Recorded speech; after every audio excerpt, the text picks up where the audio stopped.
معراج کا مہینہ ہے، معراج شریف کا مہینہ ہے۔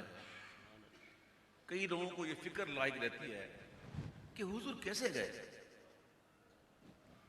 کیسے گئے حضور، بڑی فکریں ہوتی ہیں۔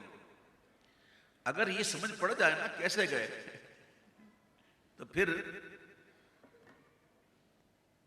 معجزہ اسے کہتے ہیں جو عقل کو عاجز کرے، جہاں عقل کام ہی چھوڑ دے، عقل کو عاجز کر دے۔ کیسے گئے؟ تو اعلیٰ حضرت نے بڑا پیارا جواب دیا ان لوگوں کے لیے کہ پوچھتے کیا ہو بھائی، میرے پیارے بھائی اس کو بند کر دیں، بڑی مہربانی آپ کی۔ میں پڑھتے پڑھتے دیکھتا ہوں نا میرا دل جلتا ہے، کہ میں اس لیے دل جلتا ہے کہ یار میں پڑھ رہا ہوں حضور کی نعت اور ان کو فرصت دوں، اس لیے کہہ رہا ہوں۔ ہاتھ جوڑ ناراض نہیں، ادب کر لو گے تر جاؤ گے انشاءاللہ۔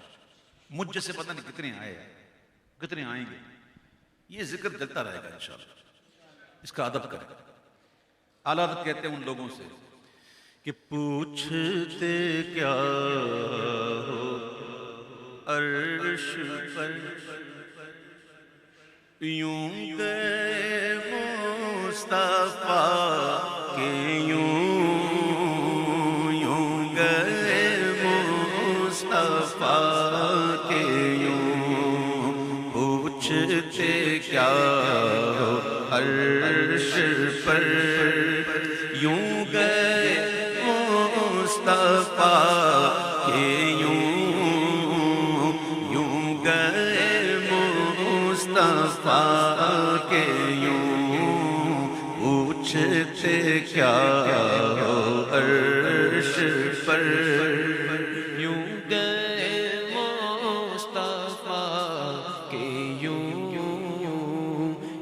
گئے مصطفیٰ کہ یوں، پوچھتے کیا ہو عرش پر، یوں گئے مصطفیٰ کہ یوں، کیف کے پر جہاں جلے تو کوئی بتائے کیا کہ یوں، کوئی بتائے کیا کہ یوں، کیف کے پر جہاں جلے کوئی بتائے کیا کہ یوں، کوئی بتائے کیا کہ یوں۔ چلوں میں جو مرغ عقل اڑے تھے، عجب برے گانوں گرتے پڑتے، وہ سدرا ہی پر رہے تھے تھک کر، چڑھا تھا دم تیور آ گئے تھے، عقل ختم ہو گئی، فکر کے پر ابھی باقی ہیں۔ عقل نے تو جواب دے دیا، لیکن فکر کہتی ہے میں ذرا کروں کوشش۔ قوی تھے مرغان بیگم کے پر، اڑے تو اڑنے کو اور دم بھر، اٹھائی سینے کی ایسی ٹھوکر کہ خون اندیشہ تھوکتے تھے۔ فکر نے سوچا کہ میں ذرا کوشش کروں، اس نے ابھی کوشش ہی کی کہ ایسی سینے کے بل آئی نا، پھر اس نے سوچا کہ اب بڑھوں گی تو کہیں مجھے خون کی قے نہ ہو جائے، وہ بھی تھک گئی۔ قوی تھے مرغان وہم کے پر، اڑے تو اڑنے کو اور دم بھر، اٹھائی سینے کی ایسی ٹھوکر کہ خون اندیشہ تھوکتے تھے۔ قصر دنا کے راز میں عقلیں تو گم جیسی ہے، قصر دنا کے راز میں عقلیں تو گم جیسی گئے۔ روح قدس سے پوچھیے تم نے بھی کچھ سنا کہ یوں، تم نے بھی کچھ سنا کہ یوں، روح قدس سے پوچھیے تم نے بھی کچھ سنا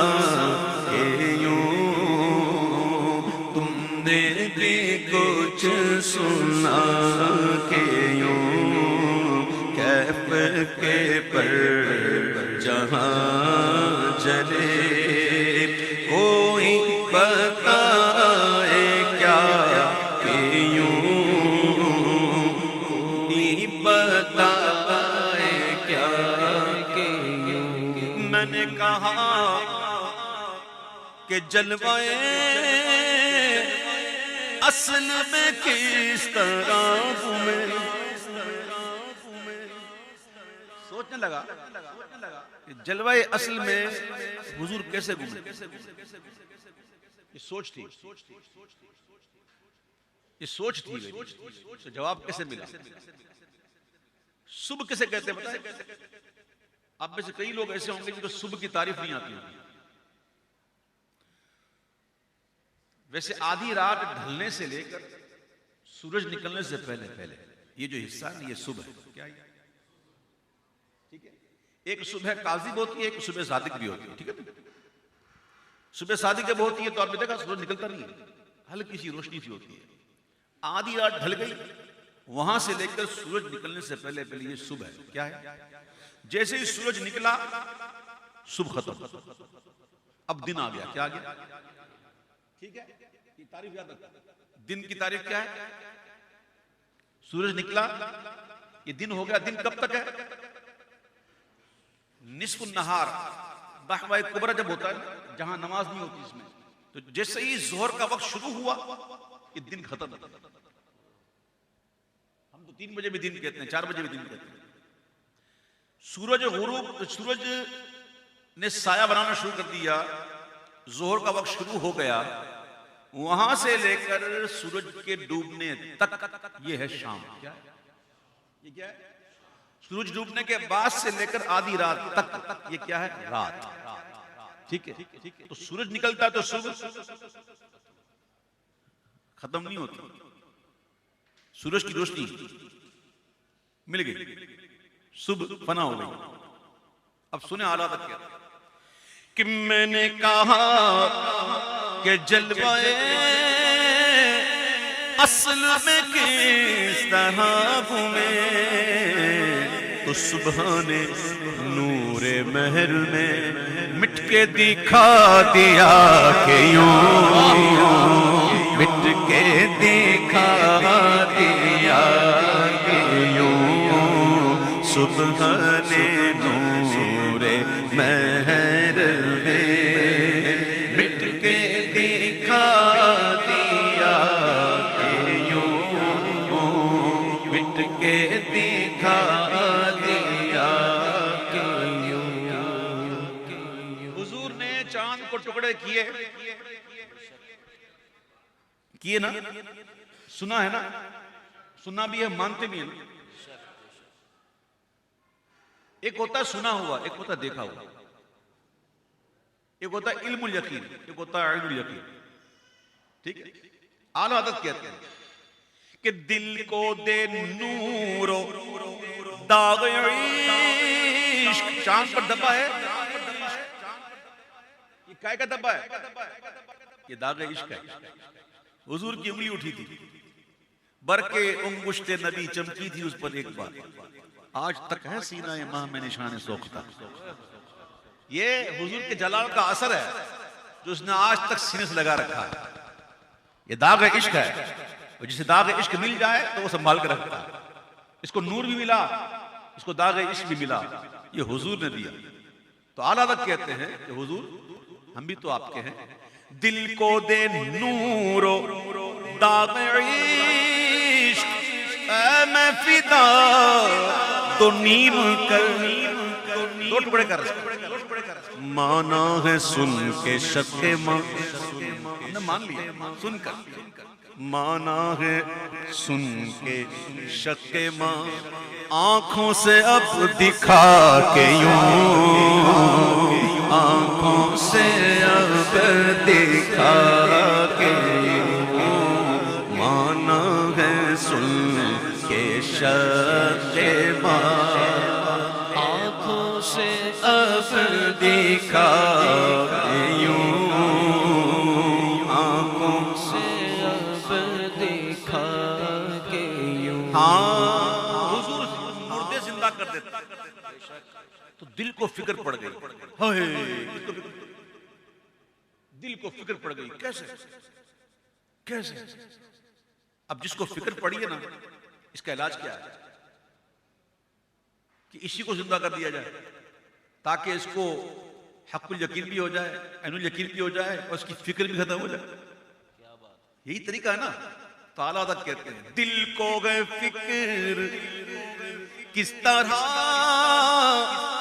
مردے جلاتے گئے حضور، اے میں فدا لگا کر ایک ٹھوکر سے پتا کہ یوں ٹھوکر سے پتا کہ دل کو ہے فکر کس طرح مردے جلاتے گئے حضور، میں فدا لگا کر ایک ٹھوکر سے بتا کہ یوں ٹھوکر سے بتا کہ یوں۔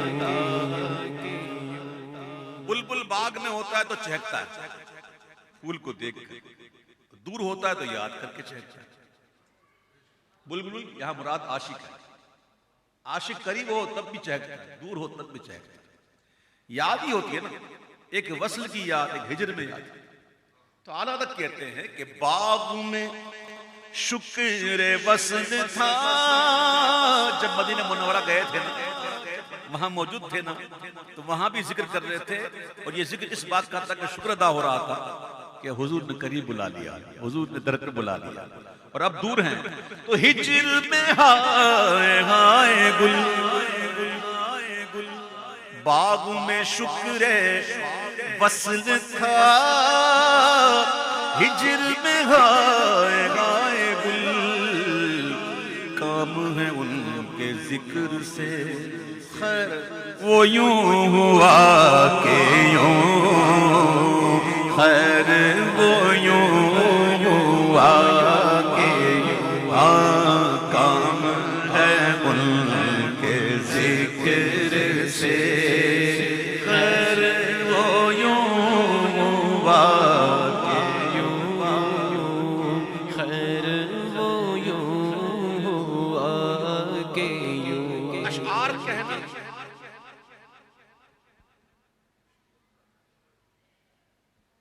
اشعار کہنا اور شریعت کا لحاظ بھی رکھتا ہے، یہ کوئی آسان بات ہے؟